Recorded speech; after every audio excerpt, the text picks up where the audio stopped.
Apakah benar ada hadis yang mengatakan bahwa anak kecil pemutus saf? Bila iya, bagaimana bila kami ingin mengajak anak kecil belum balik belajar sholat berjamaah? Apakah memang posisinya harus di paling belakang, tidak boleh berada di tengah-tengah orang dewasa? Tidak dikatakan, tidak ada lafaz hadis yang mengatakan anak-anak pemutus saf. Tapi yang ada adalah, memang kalau anak-anak itu masuk dalam saf, kemudian mereka keluar bermain-main, gitu, maka yang berdiri di saf harus merapatkan. Kalau tidak, berarti terjadi pemutusan saf. Itu betul, gitu kan? Tapi kalau anak-anak masuk dalam saf dianggap pemutus saf, itu tidak benar. Itu tidak benar. Abdullah bin Abbas, Abdullah bin Umar, ya kan gitu, sahabat-sahabat Nabi yang masih muda-muda, itu waktu mereka mulai belajar hadis dari Nabi SAW dan mereka ikut berjamaah sholat di masjid, itu mereka belum balik. Abdullah bin Umar itu pertama belajar hadis umur 9 tahun bersama Nabi SAW. Abdullah bin Abbas umur 10 tahun. Memang anak-anak muda, anak-anak masih kecil-kecil, belum balik malah pada saat itu. Tapi mereka ikut berjamaah di masjid. Abdullah bin Umar mengatakan tidak pernah ketinggalan sholat berjamaah di masjid selama beliau memang tidak ada udzur, beliau selalu hadir di masjid, gitu kan? Jadi memang beliau hadir di masjid, jadi tidak ada masalah itu.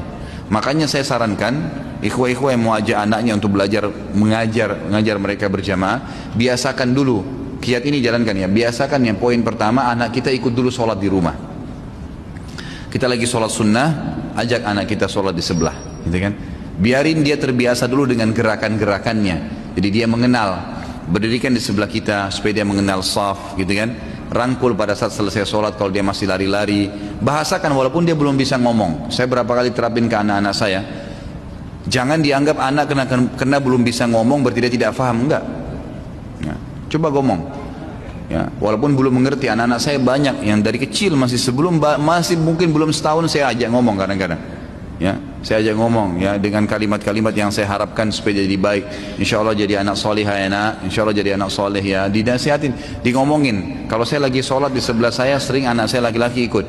Lalu saya setelah dia lari-lari, saya ajak lagi duduk ya di sebelah saya nasihatin lagi. Walaupun dia masih belum mengerti, belum 2 tahun, tapi saya ngomong sama dia. Orang kalau sholat nggak boleh lari-lari ya. Dinasihatin saja. Nanti satu waktu tiba saatnya di mana dia sholat. Kalau kita sholat dia tahu, dia berdiri di sebelah kita, ruku dia ruku, kita sujud dia sujud. Dan itu sudah mulai dilakukan oleh anak saya yang belum 2 tahun sekarang. Awalnya dia lari-lari. Setelah saya coba nasihatin begitu, saya sholat dia berdiri di sebelah saya. Saya ruku dia mulai bisa ruku, saya sujud mulai bisa sujud, gitu kan? Dia sudah mulai faham kalau sholat tidak boleh lari ke sana sini. Nah itu layak antum ajak ke masjid.